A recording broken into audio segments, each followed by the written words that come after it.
Good afternoon, I'm Dan Hilstead and welcome to the 1 PM Solent Sports Bulletin. Football first, and it's a big night of Champions League action as Liverpool host Roma in the first leg of the Champions League semi-final tie. The focus of tonight's game is much on PFA Player of the Year Mo Salah. The Egyptian looks set to face his old side for the very first time since leaving the Italian side in the summer.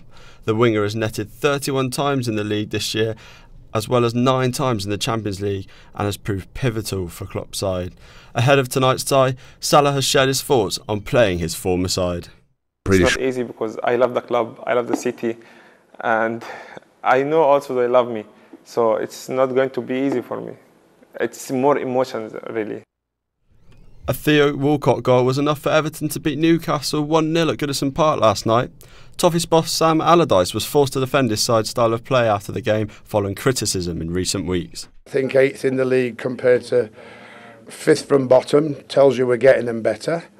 We'd all like to get even better than we are. We'd all demand that, and certainly Everton demands that the club finish higher and deliver more consistent results. I accept all that. Havant and Waterlooville have 2 vital home games this week as they look to win the National League South. They play their game in hand on leaders Dartford tomorrow night against East Thurrock. The Hawks know that a win in that game by 3 or more goals would send them top ahead of their final match of the season against Concord Rangers. Manager Lee Bradbury knows just how important these 2 fixtures are coming up at Wesley Park. Come and get behind us. We've got 2 games, we've got a massive week ahead of us. It really does make a big difference, and I don't think people really realise how big an influence crowds can have, and they certainly can get behind us and make it easy for us if they do.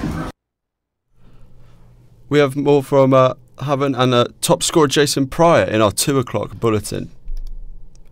FC Portchester were last night dealt a blow as they suffered defeat at the hands of Shaftesbury. The Royals were beaten 1-0 with a defender Jason Beale scoring the winner for the visitors with a 66th minute header. Joint manager Ian Saunders voiced his disappointment after feeling his side arguably had the better chances.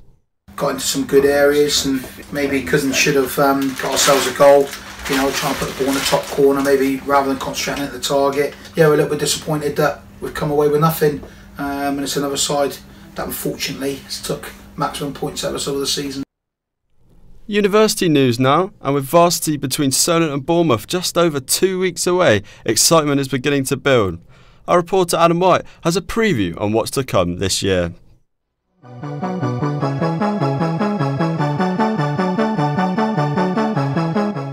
The biggest sporting event of the university calendar is now less than a month away. Solent University will make the short trip down the south coast to Bournemouth University as varsity is staged for its 3rd consecutive year.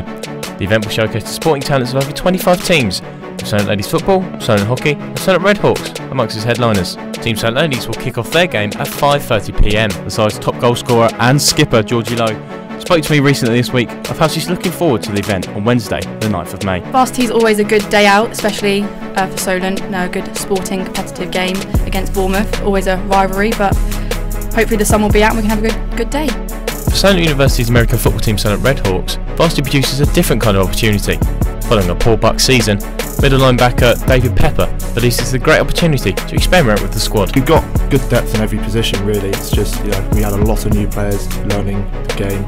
That would also help the fact they've got more experience under their belt.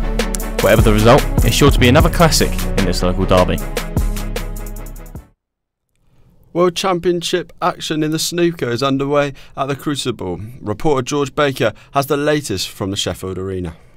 As of a few moments ago, 2015 winner Stuart Bingham is losing by 4 frames to 2 against fellow Englishman Jack Lisowski, and what would be another huge shock following last year's winner Mark Selby's early exit at the weekend.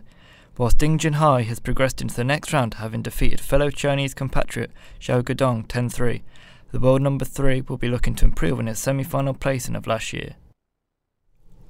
In the cricket, Hampshire suffered a 139-run loss to Surrey despite Sam Northeast hitting a century at the Oval.